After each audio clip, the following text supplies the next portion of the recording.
నిర్గమకాండము 4వ అధ్యాయము 24వ వచనాన్ని చదువుతాం. అతడు పోవు మార్గమున సత్రంలో యెహోవా అతన్ని ఎదుర్కొని అతని చంప చూడగా. ఇదే వచనాన్ని ఇంగ్లీష్లో చదువుదాం. At the lodging place on the way the Lord met Moses and was about to kill him. 25వ వచనాన్ని గమనిద్దాం. సిప్పోరా వాడిగల రాయి తీసుకొని తన కుమారునికి సున్నతి చేసి అతని పాదముల యొద్ద అది పడవేసి, నిజంగా నీవు నాకు రక్త సంబంధమైన పెనిమిటి అయితే నేను. అంతటా ఆయన అతన్ని విడిచెను. చదవబడిన ఈ వాక్య భాగంలో మోషే తను ఐగుప్తు దేశానికి వెళ్తున్నాడు. వెళ్తుంటే దేవుడైన యెహోవా అతన్ని ఎదురుపడి అతన్ని చంపాలని చూశాడు. అప్పుడు సిప్పోరా అంటే మోషే భార్య తన కుమారుని సున్నతి చేసి ఆ చర్మాన్ని మోషే దగ్గర కాళ్ళ దగ్గర పడవేసింది. అది చూసి దేవుడు రక్తం చిందించాడు అని చెప్పేసి దేవుడు అతన్ని చంపకుండా వదిలేశాడు. ఎందుకు దేవుడు మోషేను చంపాలనుకున్నాడు? దేవునికి మోషేకు మధ్య ఎందుకంత విరోధం వచ్చింది? ఈరోజు మనము ఈ విషయాన్ని పాఠ్యాంశంగా పరిశీలన చేద్దాం. నిర్గమకాండం 3వ అధ్యాయము 1వ వచనం నుంచి 5వ వచనాల వరకు ఏం జరిగిందంటే, మోషే గొర్రెల మందను మేపుకుంటూ హోరేబు కొండ మీదకి తీసుకొని వస్తాడు. అక్కడ పొదలో యెహోవా దూత ప్రత్యక్షమైందనమాట. ఆ ప్రత్యక్షమైనప్పుడు ఆ పొద మండుతుంది, కానీ పొద కాలడం లేదు. దానికోసం ఏం జరుగుతుందో తెలుసుకుందామని మోషే అక్కడికి వెళ్తే అక్కడ దేవుడు పొదలో నుండి మోషే మోషే అని పిలిచాడు. అందుకు చిత్తం ప్రభువా అంటాడు మోషే. ఇంకా 6వ వచనంలో దేవుడు తనను ఏ విధంగా పరిచయం చేసుకున్నాడంటే, మరియు ఆయన నేను నీ తండ్రి దేవుడను, అబ్రహాము దేవుడను, ఇస్సాకు దేవుడను యాకోబు దేవుడను అని చెప్పగా మోషే తన ముఖమును కప్పుకొని దేవుని వైపు చూడవచ్చాను. మరియు యెహోవా ఇట్లా నేను ఐగుప్తులోనున్న నా ప్రజల బాధను నిశ్చయంగా చూచితిని. పనులలో తమను కష్టపెట్టు వారిని బట్టి వారు పెట్టిన మొరను వింటిని. వారి దుఃఖములు నాకు తెలిసే ఉన్నవి. నీ పితరుల దేవుడిని, ఇంకా ఇజ్రాయేల్లో పడుతున్న బాధలు కష్టాలు నేను చూసినాను, అంతేకాకుండా వాళ్ళ మొరలు నేను విన్నాను అని దేవుడు తనను పరిచయం చేసుకుంటూ, అంతేకాకుండా మోషే నువ్వు వాళ్ళ బాధల నుంచి వాళ్ళని ఇజ్రాయెల్ని విడిపించి ఐగుప్తు నుంచి కనాను దేశానికి నువ్వు పిలుచుకురావాలి.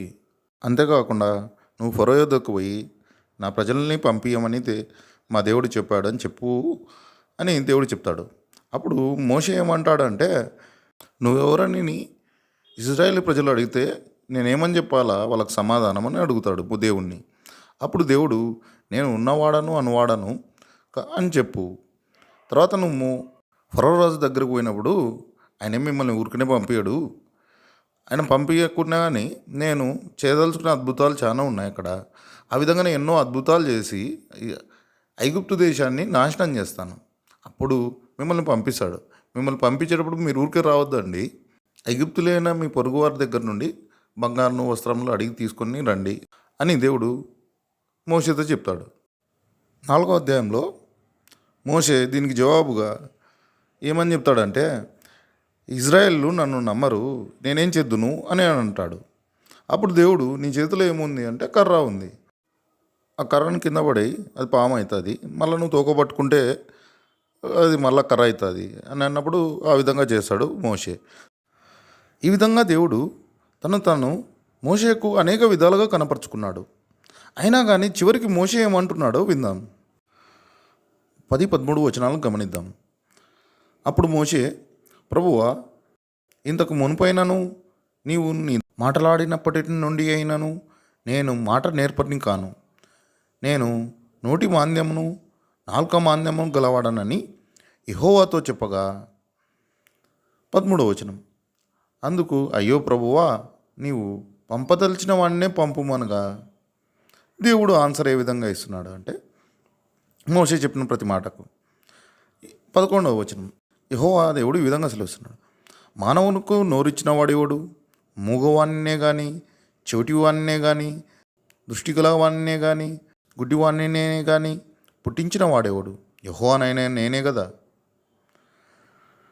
కాబట్టి వెళ్ళుము, నేను నీ నోటికి తోడయుండి నీవు ఏమి పలకవలసినది నీకు బోధించదనని అతనితో చెప్పాను.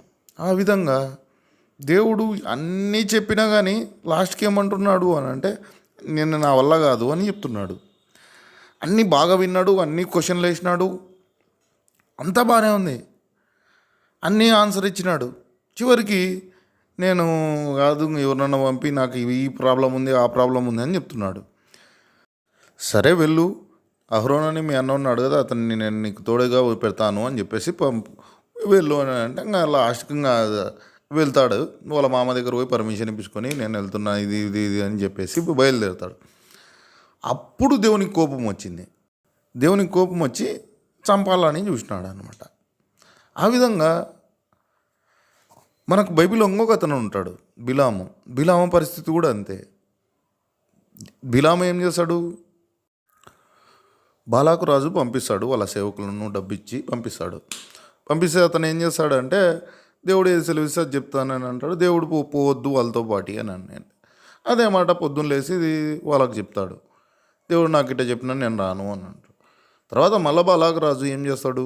మరింత డబ్బు, మరింత ఎక్కువ జనాల నుంచి పంపిస్తే, అరే నేను రాను, ఎందుకంటే దేవుడు నాకు చెప్పినాడు, నేను రాను కాక రాను, మీరు వెళ్ళిపోండి అని 100 సార్లు చెప్పాలా? చెప్పకుండా సర్లే దేవుడు ఏమన్నా మారుస్తాడేమో అని అడుగుతాడు అనమాట. అని మళ్ళీ దేవునికి మొర పెడితే దేవుడు సరే వెళ్ళు అంటాడు. దారిలో అప్పుడు ఖడ్గం పట్టుకొని యెహోవా దూత బిలామును చంపాలని చూస్తే గాడిద తప్పించుకొని పోతూ ఉంటుంది. అప్పుడు గాడిదను భయంకరంగా బిలాము కొడతాడు. కొట్టినప్పుడు గాడిదకు దేవుడు మాటలు వేస్తే చెప్తుంది, దూత ఈ విధంగా నేను చంపాలని చూస్తే నేను పారిపోయినాను, ఈ విధంగా నేనేం చేయలేదు, నీకు ఇప్పుడు వరకు నేను ఉన్నా కానీ నేను ఏ రోజు నీకు ఎదురు తిరిగినానా చెప్పు అని మాట్లాడతాడు అనమాట. మాట్లాడుతుంది గాడిద. ఆ విధంగా దేవుడు సెలవిచ్చినప్పుడు దేవుని మాటల్ని తిక్కరించడం అనేది దేవునికి నచ్చదు.